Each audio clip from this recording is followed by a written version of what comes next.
So, story time. Once there was a great Jarl, and this Jarl had 13 children. And it came to pass that one day, 12 of those kids decided it was time for them to go out and seek wives and find their fortunes. Well, this Jarl gave them all the best horses and all the best gear and sent them off. Well, and waited for them to return. Well, they didn't come back. Month after month passed and no word, no sign. Well, one day his 13th kid, his daughter, she was the youngest, came to him and said, "Father, I want to go search for my brothers." He said, No. You're my 13th child. You're the last one. If I lost you, I don't know what I'd do. Well, she said, I learned the best from all my brothers and you. I'll be okay. I'll come back, and I'll bring my brothers back. He said, well, okay, but I can't give you any of the best gear. They took it all. And she said, that's fine, whatever you can spare. So he gave her an old horse, and he gave her some food, but not a whole lot, and gave her some equipment, but not the best equipment. But she set off. Well, she'd been on the road a little while, and she came across a crow. And this crow was all weak and bedraggled. His feathers were falling out, and he wasn't doing so hot. And the crow said, oh, please, will you help me? I can't even hunt, I'm too weak. But you give me a little bit of food and I'll be okay. And she said, oh, I don't know, I don't have very much food, but here, you can have what I have. So she gave her food to the crow. And the crow ate it up. And said, oh, thank you so much. I feel so much better. And he flopped up and he flew away. He said, anytime you need any help, just call on me. Well, she said, I'm not sure what a crow can do to help me, but okay. And she continued on her way. And not too much longer, she comes along and there's a salmon on the road. And it looked at it had come from a stream that had flooded, but now it was all dried out almost. And the salmon said, oh, help me, please. Put me back in the water. I can't live here on the land. This is awful. And she said, oh, I suppose. So she hops off her horse and she gets the salmon and she tosses it in the deeper part of the pool over on the side there. And the salmon swims around, oh, so happy, can breathe again.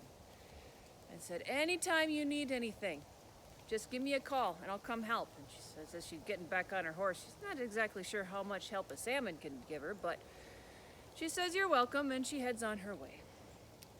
Well, she's been going now for a few weeks, and she comes across a wolf.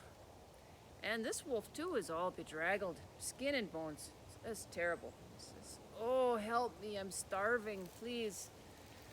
I can't hunt either. I can't do nothing, because I'm all bedraggled, and I'm all skinny, and I'm too weak to do anything. Well, she says, well, I'm not giving you my horse.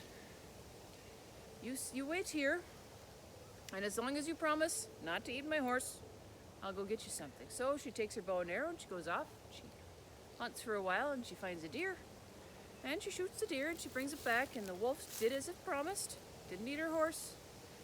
Ate up the deer though. Oh, it was so happy, so much stronger. I said, well, here's what I'll do for you since you fed me and you helped me out. You get on my back, because I can run farther and faster than any horse could. And I will take you into the forest, wherever you're going. And she said, well, I'm trying to find my brothers. And he said, 12 of them. And she said, oh yeah, 12 brothers. He said, did they have wives? And she said, well, I don't know, maybe. They might have found some wives. And the wolf says, I know where they are. So yeah, get on my back, bring your stuff, and I'll show you where they are. So she got on the wolf's back, and off they ran, faster than the north wind could blow. Well, they ran for a little while, and they came upon a mountain, and in front of that mountain was a big castle. and they heard this boom, boom, rumble, rumble, rumble in this castle. And out front of this castle was all sorts of statues, but 12 of them were her brothers on horseback with women waiting behind them, riding behind them. But they were all stone. And she said, "Oh no, those are my brothers. How can I save them? They're stone. There's nothing I could do." And the wolf said, "Well, let me tell you, in that castle there's a troll. And that troll can turn your brothers back, make them not stone anymore, but he won't do that, because that troll has no heart in his body." She said, "No heart in his body? How does he live?" And the wolf said, "Well, magic." She said, "Well, how do I convince this troll?" And he said, "Well, you need to find the heart." She said, "Well, I'm going to do that." And the wolf said, "All right, here's what we do. Next day, when the troll leaves the castle, you go inside, and there's a boy in there, and you talk to that boy. That boy's been serving that troll for a while now. He might know."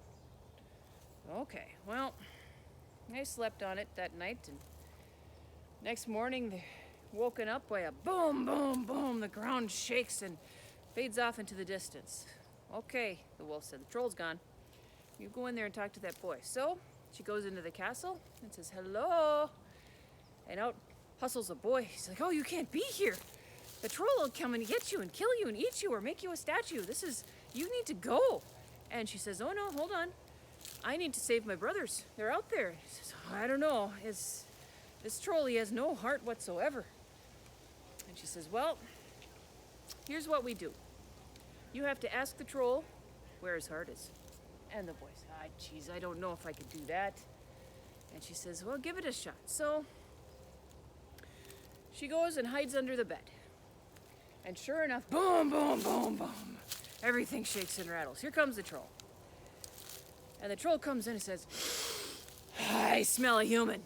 And it's not you, boy." And the boy says, "Oh, yeah, no, don't worry about that. There was a raven who flew over the castle and dropped a bone through down the chimney. And I tried to sweep it up and I got rid of the bone, but that smell lingers. So that's all you smell." And the troll says, "Oh, really? Okay, well, all right." So the trolls sat down and the boy served the troll dinner, and the boy says, "Troll, I've been here a while and you've been so good to me and so kind and not eating me and stuff, and I would really like to show my appreciation, but I don't know where your heart is." And the troll says, "Why would you want to know where my heart is?" "Well, if I can show my appreciation, I think I would take good care of your heart." And the troll says, "Oh, no. And they talk a bit, and the kid finally convinces the troll. The troll says, "Fine. It's under the front step." Boy says, "Oh, okay, good. Okay, that's good to know. Okay." And the troll says, "Oh, time for bed." And so they go back, and they both go to their beds, and they go to sleep. Well, next morning, boom, boom, boom, boom, boom. Off goes the troll. Okay. Well, the girl comes out of her hiding place, and the boy says, "Well, you heard it. It's underneath the front step." Well, they go and they get some levers and they get some shovels and they go dig under the front step and they don't find anything. So they put it all back in place, and the boy goes and gets some flowers and puts them on the front step. And no sooner did they did that and the girl goes back to her hiding place than the troll comes back. Boom, boom, boom, slams the door open. "What's the meaning of those flowers on the front step?" And the boy says, "Well, since that's where your heart is, I thought I'd make it look nice." And the troll says, "That's not really where my heart is. You're ridiculous. Serve me dinner." And so the troll sits down and eats. The boy serves him, and the boy says, "If your heart isn't there, I would still really like to know where it is so that we could, properly honor it." And the troll says, "Well, it's in that back cupboard over there." And the boy says, "Oh, okay, good to know." And it was time for bed, so they both went to their beds and they went to sleep. And next morning, boom, boom, boom, boom, off he goes. Well, the girl comes out of her hiding place and they go to the cabinet and they look through everything, all the pots and jars and everything, no heart. Well, they put everything back and the boy goes and gets some more flowers and puts them up there by the cabinet. No sooner had the girl gone back into her hiding place than here comes the troll. Boom, boom, boom, boom. Crash. Comes in. I smell humans. I smell a human. Where's that human? And it's not you, boy. And the boy says, oh, don't worry about it. This time it was a magpie. Came along and dropped a human bone down the chimney, and I tried to clean it up, but you know, it's really hard to get that smell out. And the troll says, oh, really? Well, okay. All right, well, so the troll comes and he gets dinner, and the boy serves him, and the boy says, you know, I looked at the cabinet over there, and the troll says, yeah, I see the flowers there. I see you look for it. And he says, yeah, I was hoping to honor it properly and take good care of it, but it's not there. And troll says, yeah, I lied to you. It's not there either. And the boy says, huh? Okay, well, I'd really like to know where it is. And the troll says, well, let me tell you, because you'll never find it. About 10 leagues away, there's a lake. And in that lake, there's an island. And in that island is a great old longhouse. And in that longhouse, there is a well. And in that well is a duck. And inside that duck is an egg. And in that egg is my heart. And the boy says, oh, well, that's a good safe place, I suppose. And the troll says, oh, yes, it is. But you'll never find it. And the troll says, you know, I'm tired. Let's go to bed. So they went to bed. Next morning, troll gets up. Boom, boom, boom. Off he goes. And the girl comes out and looks at the boy and says, I heard it all. I'll go get it. And the boy says, good luck. Well, the girl leaves and goes finds the wolf, and she tells the wolf. The wolf says, I know exactly the place. So she hops on the wolf's back, and off they go to the lake. And the wolf swims her across the lake. And she comes up to this long house, and door is locked. Solid door. Locked shut tight. And the key is way up high. Way up above the lintel. And she says, how am I going to get that key down? And the wolf says, what about your raven friend you told me about? And she says, oh. So she says, Raven, can you help? And here comes a raven. Swoops down, grabs the key, and drops it right in her hands. Okay, well, she opens the door. And they walk inside, and they're looking around, and they see the well. And they see the duck. And the duck looks up, sees the wolf, lays the egg. Egg sinks down to the bottom of the well. Oh, no. Well, we'll never get that egg out of there. Wait, what about your friend the salmon, the wolf says. Oh, yes, the salmon. Salmon, can you help? And sure enough, bloop, up comes the salmon, got the egg. She takes the egg from the salmon and says, thank you so much, salmon. So she's got the egg with the troll's heart in it now. And she gives it a little squeeze because she's thinking about what to do with this and how to convince the troll to turn her brothers from stone. So she takes it carefully and puts it in her bag, and she hops on the wolf, and off they go. Well, when they get back to the castle, it's nighttime, so they lay down to rest. Next morning, boom, boom, boom, off goes the troll. And she goes back in there and says, boy, guess what? I found the egg. And the boy says, oh, wow, good. What are we going to do with it? And she says, hold on, I've got a plan. So they both sit down at the table. The boy decides not to do any cleaning or cooking that day. And here comes the troll. Boom, boom, boom, boom. Slams the door open. I smell a human! And he rushes toward the girl, but she holds up the egg and gives it a squeeze. He goes, oh, no, oh. What is this? You found my heart? And she says, yes, I found your heart.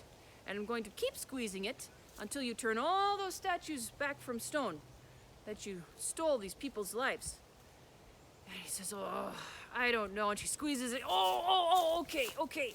So he goes, and he turns all his statues back to stone, including her 12 brothers and their wives and their horses.